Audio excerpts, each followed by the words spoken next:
তো গাইস আমি এবং আমার হাজবেন্ড এসেছি ফুচকা খেতে। এই যে দেখতে পাচ্ছ আমার হাজবেন্ড আমাকে ফুচকা খাইয়ে দিচ্ছে, কত ভালো, আমাকে কত আদর করে, কি মজা। দেখতে পাচ্ছ ও খাচ্ছে আর ফাঁকে ফাঁকে আমাকেও খাইয়ে দিচ্ছে। ফুচকাটা না ভীষণ টেস্টি লাগছিল, আর ফুচকা তো সবার প্রিয়। এই দেখো আবার খাইয়ে দিয়েছে, দারুণ লাগছিল ফুচকাটা খেতে। আর এটাই আমার সব থেকে ভালো লাগে, ও যখনই যা খাবে সবসময় আমাকে কিছু না কিছু খাইয়ে দেবে। ও একা খেতেই চায় না, তো আমাকে একটার পর একটা ফুচকা খাইয়ে যাচ্ছে খাইয়ে যাচ্ছে। এই দেখো চারিদিকে জায়গাটা দেখতে পাচ্ছ আমি কোথায় আছি বলো তো? এটা কিন্তু দুর্গাপূজার সময় শান্তিপাড়া ক্লাবটা আছে না, ওইখানে ফুচকাওয়ালাটা বসেছিল। তো এখানে কিন্তু আমি ফুচকা খাচ্ছি, আমার হাজব্যান্ডও খাচ্ছে।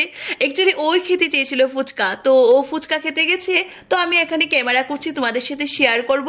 আর ও আমাকে খাইয়ে দিচ্ছে। কত অবিডিয়েন্ট হাজব্যান্ড, বলতে হবে কার হাজব্যান্ড, হাজব্যান্ড মহাশয় ভীষণ কিন্তু অবিডিয়েন্ট, আমাকে খাইয়ে দিচ্ছে, কত আদর করে আমাকে। দেখতে পাচ্ছ একটার পর একটা ফুচকা খাইয়ে যাচ্ছে খাইয়ে যাচ্ছে, কত টেস্টি হয়েছে যে বলার বাইরে।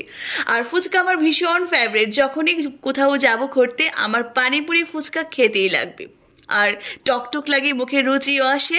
এই যে দেখো আমার চারদিকের ভিউটা দেখতে পাচ্ছ কত সুন্দর লাগছে, চারদিকে কিন্তু লাইটিনিং আছে। ওইদিকে পুকুর পাড়ের ওই সাইডে আমরা গিয়েছিলাম ফুচকা খেতে, দারুণ মজা হয়েছিল সেদিন।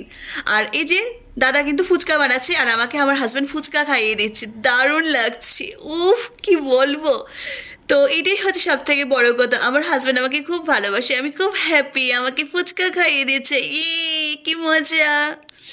টাটা গাইস, আবার আসবো।